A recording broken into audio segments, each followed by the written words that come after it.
Hello people, ఎలా ఉన్నారు? బాగున్నారా? నేనైతే చాలా బాగున్నాను. మీరు ఎప్పుడైనా పుచ్చకాయతో పచ్చడి ట్రై చేశారా? ఒకసారి ట్రై చేసండి, రెసిపీ చూసి చాలా బాగుంటుంది. అయితే ముందుగా welcome to Shannu blogs. Please like, share and subscribe. Bell icon కూడా ప్రెస్ చేయండి.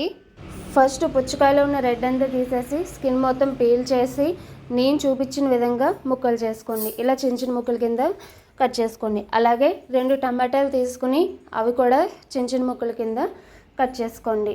ఇప్పుడు స్టవ్ ఆన్ చేసి దాని మీద ఒక కడాయి పెట్టి అది వేడెక్కాక అందులో కొద్దిగా ఆయిల్ వేసుకోవాలి. ఆయిల్ బాగా వేడెక్కాక కొద్దిగా మినపప్పు, జీలకర్ర, శనగపప్పు, ఆవాలు, పచ్చిమిర్చి వేసి బాగా వేయించేసుకోండి.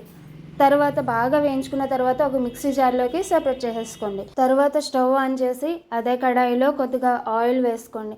ఆయిల్ వేసుకున్నాక అందులో ముందుగా కట్ చేసి పెట్టుకున్న పుచ్చకాయ ముక్కలు, అలాగే ముందుగా కట్ చేసి పెట్టుకున్న టమాటా ముక్కలు వేసి బాగా కలుపుకోండి. ఇవి ముక్కలు మెత్తపడేంత వరకు బాగా మగ్గించుకోండి. మనం ఎప్పుడు కూడా పుచ్చకాయ తిన్నామంటే అందులో ఉన్న పైన ఉన్న రెడ్దంతా తినేసి కిందకి పడేస్తాం. ఇలా కూడా ట్రై చేసి చూడండి ఫ్రెండ్స్, చాలా బాగుంటుంది. ఇప్పుడు అందులో కొద్దిగా సాల్ట్ వేస్తున్నాను నేను. అలాగే కొద్దిగా పసుపు వేసుకుని బాగా కలుపుకొని బాగా మగ్గేంత వరకు మూత పెట్టేయండి.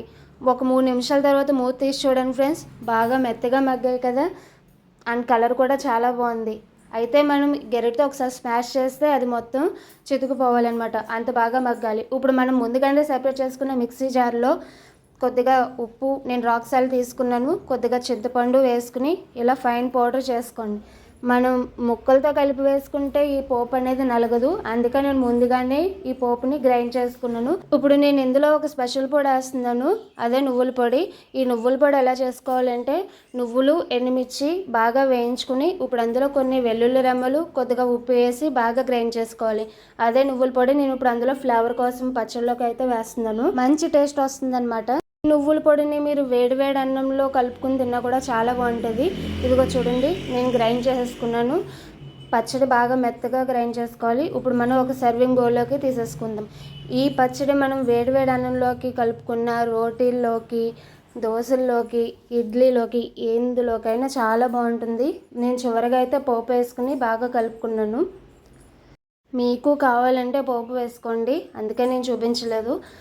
సో ఇది ఫ్రెండ్స్ మన పుచ్చకాయ పచ్చడి. చాలా బాగుంది కదా చూడడానికి, ఇంకా అన్నంలో కలుపుకొని తింటే చాలా బాగుంటుంది. ఒకసారి ట్రై చేసేయండి, ఏమవుద్ది. టేస్ట్ అయితే అదిరిపోతుంది. ఎప్పుడూ ఒకటే పచ్చడి కాకుండా మన పచ్చళ్ళలో ఇంకో పచ్చడి యాడ్ అయిందని చాలా హ్యాపీగా ఫీల్ అవుతాం, అంతే కదా. మనం వేస్ట్ అని పాడేసే ఒక దాన్ని ఎలా రిపేర్ చేస్తే మనల్ని మెచ్చుకొని వాళ్ళు ఎవరైనా ఉంటారా చెప్పండి ఫ్రెండ్స్. మీరు కూడా ఒకసారి ట్రై చేసి తిని చూసి టేస్ట్ ఎలా ఉందో నాకు కింద కామెంట్ సెక్షన్లో కామెంట్ చేసండి. సో ఫైనల్గా మన పచ్చడి లుక్ అయితే ఇది పోలే, అదిరిపోలే. ఓకే గైస్, నా వీడియో కనుక మీకు నచ్చినట్లయితే please like, share and subscribe and press the bell icon. Thank you so much.